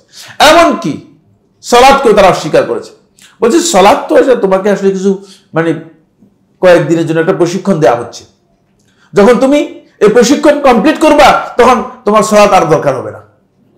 কারণ স্বাভাবিক নিয়ম অনুযায়ী প্রশিক্ষণ কেউ দেয় তো প্রশিক্ষণ তো তার একটা লিমিট থাকে, একটা সময় থাকে, ফর দ্য টাইম বিং, অল্প কিছু সময়ের জন্য। যখন এই সময়ের মধ্যে প্রশিক্ষণ শেষ হয়ে যাবে তখন শেষ, কাজ শেষ। প্রশিক্ষণ দিয়ে তোমাকে আল্লাহ তাআলার সাথে মিলিয়ে দিতে পারলেই হলো।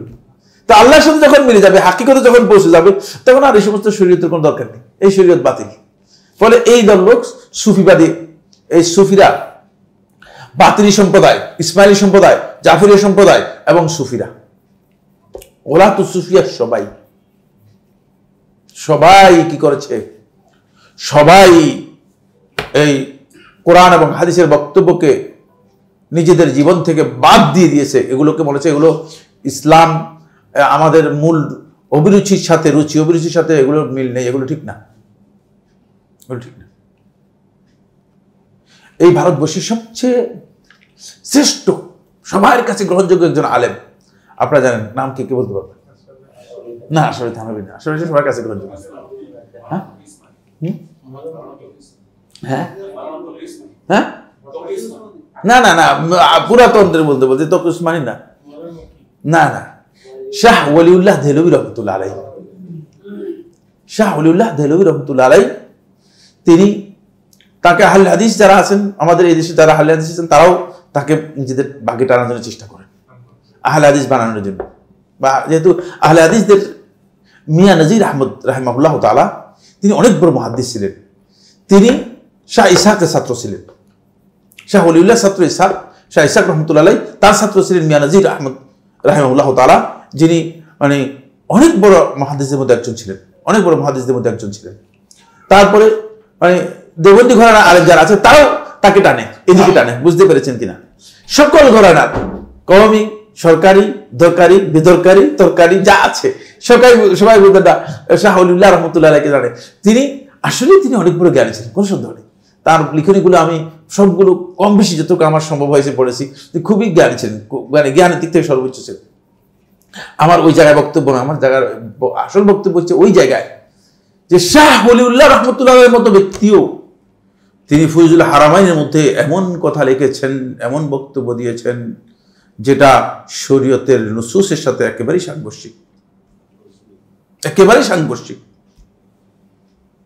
চিন্তা করেন, মানে ওই যে মানে হাকিকতের এই যে সুফিবাদ তাদের মধ্যে যতটুকু ঢুকেছে, শাহ রহমতুল্লাহ আলাইহি তিনি একটা হাদিসের কিতাব লিখেছেন আর বলেছেন যে এই হাদিসগুলো সরাসরি আল্লাহ রাসূলের কাছ থেকে আমি নিজে জিজ্ঞাসা করে সহি করে নিয়েছি। নাউযুবিল্লাহ মিন যালিক। আপনারা নাউজুবিল্লাহ বলতেছেন, অন্যরা আমার শুনলে মারবিও, বুঝতেন বলতে কি বলতেছেন সাইফুল্লাহ ভাই, কারণ আমি এগুলো পড়েছি, অন্যরা তো পড়েনি। এগুলো আমি পড়েছি, সব বই পড়েছি। শাহ রহমতুল্লাহ আলাইহি এখানকার সবচেয়ে বেশি এই ভারতবর্ষে হাদিসের খেদমত করেছেন। তারা এই যে দল, এই দলের মূল কথা হচ্ছে যারা সুফিবাদের সাথে সম্পৃক্ত হওয়ার কারণে, মানে সুফিজম তাদের উপর বা সুফি চিন্তাধারা তাদের উপর এমন ভাবে প্রভাব বিস্তার করেছে যে তারা শরীয়তটাকে মনে করেছে যে এটা হালকা বিষয়, আর তরিকতটা হচ্ছে তাদের কাছে গুরুত্বপূর্ণ। এরা হচ্ছে সুফিবাদের বিশ্বাসের যারা আছে, তারা ফলে শরীয়তটাকে তারা খুব ছোট করে দেখেছে। কোরআন হাদিসের বক্তব্য তাদের কাছে তরিকতের দিক থেকে, মানে তরিকতের বক্তব্য অনেক বেশি। আপনি যখন শারাউইর লেখা তাবাকাতুস সুফিয়া একটা কিতাব রয়েছে, 5 খণ্ডে, সর্বশেষ 5 খণ্ডে করা হয়েছে। এই কিতাব যদি আপনি পড়েন আপনি আশ্চর্য হয়ে যাবেন।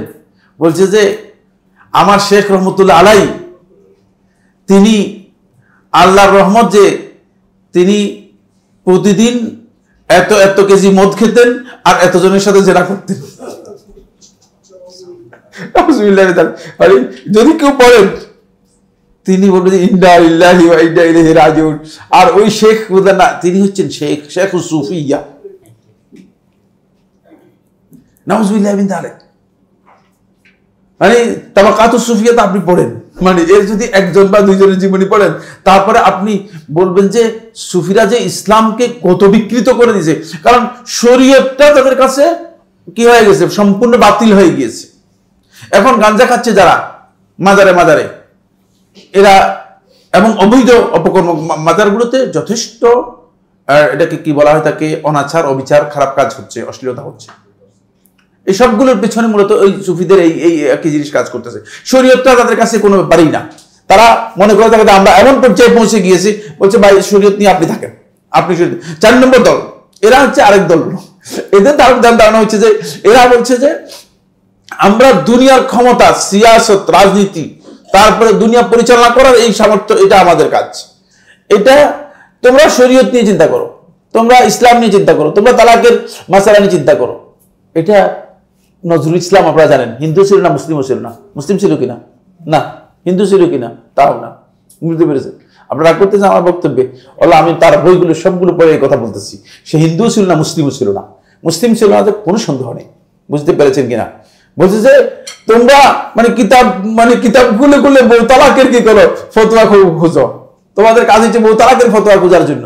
তুমি কি করবা? বলছে তো খোদার আরশ ছেদিয়া, সে খোদার আরশ ছেদিয়ে অন্যদিকে চলে যাবে। নাউজুবিল্লাহ। তার বক্তব্যগুলো দেখেন, তার কবিতাগুলো দেখেন, এরপরে ভালো করে খেয়াল করবেন কত বড় বেওকুফ ছিল।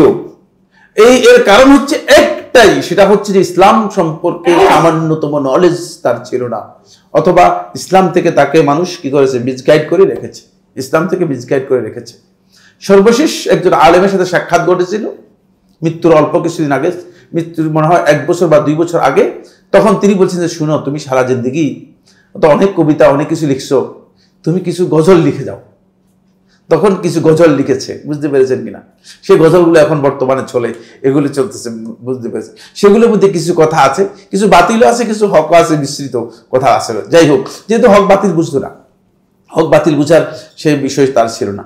এখন একদল লোক এসে যারা মনে করে থাকে যে এই দুনিয়ার এই সমস্ত চাকচিক্য, এই যে কর্তৃত্ব, ক্ষমতা, এগুলো হচ্ছে আমাদের কাজ,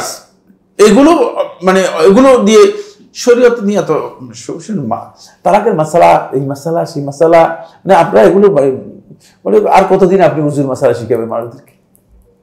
আর কতদিন গোসলের মাসালা শিখাবে? আর রাষ্ট্র পরিচালনার কথা বলবেন না? রাষ্ট্রের কি কি জিনিস, রাষ্ট্রের অর্থনীতি কিভাবে চলবে সেটা বলবেন না? সবটাই প্রয়োজন, সবটাই প্রয়োজন, কোনটাই বাদ দেওয়ার প্রয়োজন নেই। আপনি কোনটাকে বাদ দিয়ে কোনটা গ্রহণ করবেন? যে ব্যক্তি জীবনে ইসলাম জানতে পারেনি, সে ব্যক্তি কিভাবে রাষ্ট্রে ইসলাম পালন করবে? সে আদৌ ইসলাম পালন করতে পারবে কিনা? সে তো ইসলাম জানেই নি আসলে। যে নিজেকে পরিবর্তন করতে পারে না, নিজের আখলাক তৈরি করতে পারে না, সে ব্যক্তি অন্যের আখলাক কিভাবে তৈরি করতে পারে? ফলে আপনি যারা আজকে এই সমস্ত কথা বলতেছে, শরীয়ত বাদ দেন, ইসলামের কথা বাদ দেন, তাওহীদ বাদ দেন, আকীদা বাদ দেন, আগে আপনি রাষ্ট্র কিভাবে পরিচালনা করতে হবে, রাষ্ট্র কিভাবে দখল করতে হবে সেটা চিন্তা করেন। এটা একটা শরীয়তের সাথে এক সাংঘর্ষিক, ইসলামী চিন্তাধারার সাথে সাংঘর্ষিক। পঞ্চম যে দল সেটা হচ্ছে বাতিনি সম্প্রদায়। বাতিনিরা তাউইলুল বাতিল, কোরআন হাদিসের সমস্ত বাতিনি ব্যাখ্যা করে দিয়েছে, ফলে তারা দিনটাকে একেবারে চেঞ্জ করে দিয়েছে। এবং বাতিনিদের বক্তব্য হচ্ছে আপনারা জাহের নিয়ে আসেন, থাকেন, আমাদের সাথে কথা বলেন না। আমরা যে সালাত আদায় করে থাকি এটা এই সালাত না। আমাদের বন্ধু বললো যে একজনের সালাত আদায় করছে, সালাতের ডিজাইন অন্যরকম, মানে সালাতের মধ্যে সাইজটা স্টিক নেই। তো বলতে ভাই নামাজের পরে বললো যে ভাই আপনি কি করলেন, এটা কি সালাত আদায় করলেন? আপনি কি জানেন আমি কি সালাত আদায় করবেন? না, তা তো জানি না। আমি তো আপনার এই সমস্ত জাহিরি সালাত আদায় করি, আমি তো বাতিনি সালাত আদায় করি। বাতিনি সালাত আদায় করে এগুলো আছে এই দেশে, বুঝতে পেরেছেন? এরা কোরআন হাদিসের বক্তব্যকে তারা তাদের বাতিনি যে তাউইল রয়েছে, অপব্যাখ্যা আছে, সে অপব্যাখ্যা দিয়ে তারা কি করতেছে সেটাকে অগ্রাধিকার। আমরা আসাবুল বাতিল, আমরা বাতিল নিয়ে আছি, আপনি জাহির নিয়ে থাকেন, আপনার সাথে আমাদের কোনো সংঘর্ষ নেই। এরাই পথভ্রষ্ট। এই যে পাঁচটি ফিরকার কথা আমরা আলোচনা করলাম, এরা বাতিল। এক নম্বর দলিল কিসের ভিত্তিতে কে বলতে পারবে, কি কারণে বাতিল? কোরআন এবং হাদিসের বক্তব্য সবটাই এক, আর এদের এই পাঁচটা ফিরকার বক্তব্য সম্পূর্ণ আলাদা। দেখছেন বিভিন্নতা রয়েছে। যদি দিন হতো, যদি ইসলামের বিষয় হতো, তাহলে এর মধ্যে বিভিন্নতার কোনো প্রশ্নই আসতো। আর কোরআন হাদিসের বক্তব্য হচ্ছে একটাই। এই জন্য তাদের প্রবৃত্তিকে আল্লাহ তাআলা কোরআনের মধ্যে যখন উল্লেখ করেছেন তখন বলেছেন ওয়ালা তাত্তাবি আহওয়াহুম, আপনি তাদের এই প্রবৃত্তির মন গড়া এই কথাগুলো কিচ্ছু শুনবেন না, এগুলো অনুসরণ করার কোনো সুযোগ নেই। এই বাতিল হওয়ার জন্য প্রথম দলিল দেখবেন, বাতিল কোন অবস্থাতে এক ধরনের বক্তব্য দিবে না। বাতিলের বক্তব্যের মধ্যে এক ধরনের বক্তব্য আপনি পাবেন না, বাতিল বক্তব্যের মধ্যে এক ধরনের কথা আপনি পাবেন। এটা প্রথম, এরা বাতিল হওয়ার জন্য। দ্বিতীয় নম্বর দলিল যেটা, সেটা হচ্ছে এই বাতিল কখনো ওহির উপর নির্ভর করে বক্তব্য দেয় না। সবসময় দেখবেন যে বাতিলের বক্তব্য হয়ে থাকে ওই হামাল ইবনে জুবিয়ারির বক্তব্যের মতো। এই জন্য রাসূলুল্লাহ সাল্লাল্লাহু আলাইহি ওয়াসাল্লাম কিয়ামত পর্যন্ত উম্মতের জন্য উদাহরণ রাসূলুল্লাহ সাল্লাল্লাহু আলাইহি ওয়াসাল্লাম রেখে গেছেন এবং সাহাবায়ে কেরাম বর্ণনা করেছেন। বুঝতে পেরেছেন না? কারণ বাতিলের বক্তব্য সবসময় হয় চটকদার, মানে সেটা আকর্ষণ তৈরি করে।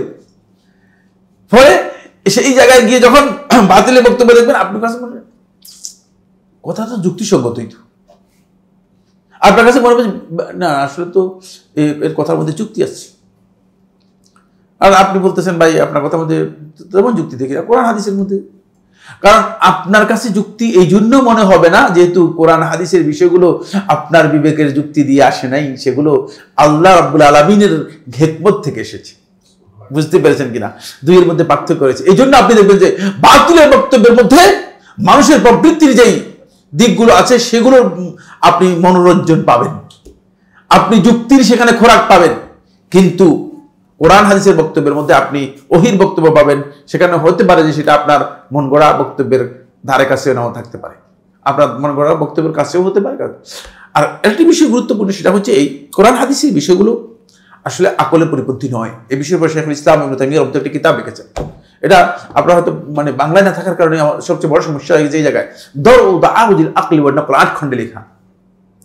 আকল এবং নকল, আকল হচ্ছে বিবেক বিবেচনা, আর নকল হচ্ছে দলিল, কোরআন হাদিসের নুসুস, টেক্সট, যেটা কোরআন হাদিসের বক্তব্য।